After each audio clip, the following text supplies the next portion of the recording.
everyone, my name is Madison Merkley, and today I will be discussing my speech outlines for my informative and persuasive speeches. The topic I chose for my informative speech is small businesses. My general goal is to inform my audience about the ins and outs of running a small business, as well as the challenges that they may face. My specific goal is to talk about the community that can bring success to small businesses. One way that running a small business can honor God is the owners can really invest in their employees. One business I think of is Chick-fil-A. They treat their employees with respect, with the love of Jesus, and they're very good to their employees. So by having owners that really respect their employees is one way to really honor God. Another way can be using the small business as a platform to spread Jesus' name. At one point, Chick-fil-A isn't what it was today, but at one point, it was a small business and they were still proclaiming Jesus' name and being an amazing influence to their community and to others by showing the world that they love Jesus. My thesis for this topic is running a small business is more challenging than the public sees, but with hard work and a strong community, a business can be really successful. I chose this topic because 2 years ago I worked for a small business, a little boutique shop, and I also then later started my own business on Etsy. And so I've had a lot of background and experience in small businesses, and it's really been eye-opening to see the amount of hard work and sacrifice that really goes into making a small business not even successful, but just profitable. A lot of times small businesses aren't successful until 5-6 years from when it started, and so it was really amazing to be a part of that. And so that's why I chose this topic.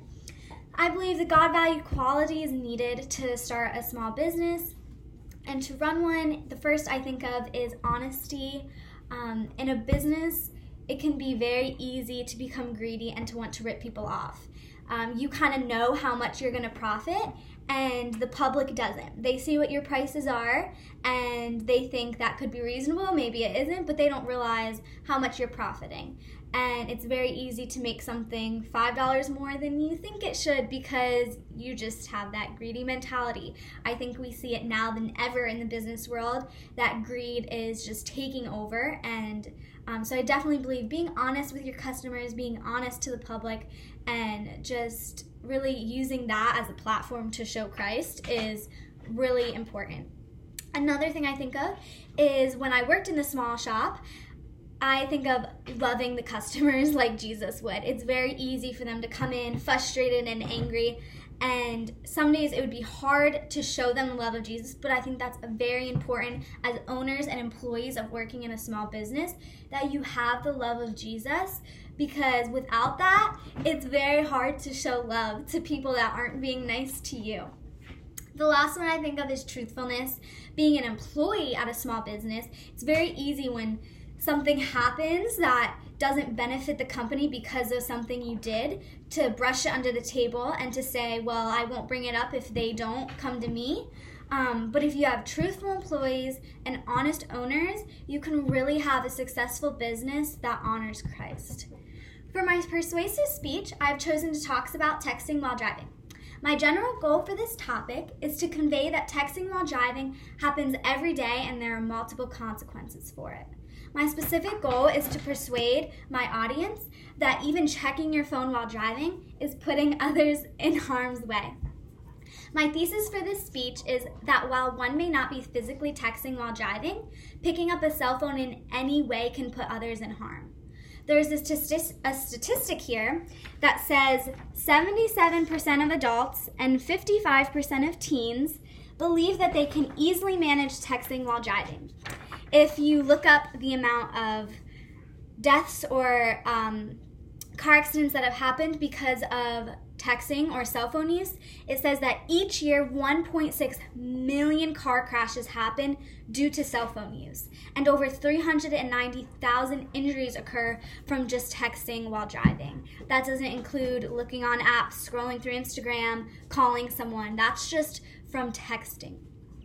I have chosen this topic because my junior year in high school, My junior year in high school, a town next to me had an incident where one of the students from the high school ended up killing their principal. She was a minute away from high school. She was driving to her senior trip, and when she was driving, there was a man walking on the crossroads, and she was on Snapchat because she thought she was running late. So she texted her friend and said, "Wait for me, I'm almost there." And before she knew it, she realized that she hit a man. And when she figured out who it was, it ended up being the principal of her school. So when that story kind of was in every newspaper and everyone was talking about it in the central New Jersey area, everyone was aware and cautious. So anytime they took out their phone, you'd hear people say, I didn't even touch it today because of what happened. But I think of almost 3 years later now, do you need a sad story like that to not pick up your phone? And so that's just why I wanted to talk about this topic, just to inform people. I'm guilty of it, and I know a lot of people are. And so it's just healthy to remind ourselves of the consequences that can happen when we don't put others' lives over safety. The God-valued outcome that should be shown here is that lives matter to God, and we are responsible as Christians to value them as well. And so that means that we should do everything in our power to be safe and not put others in harm's way. I hope you enjoyed this speech outline, and thank you guys.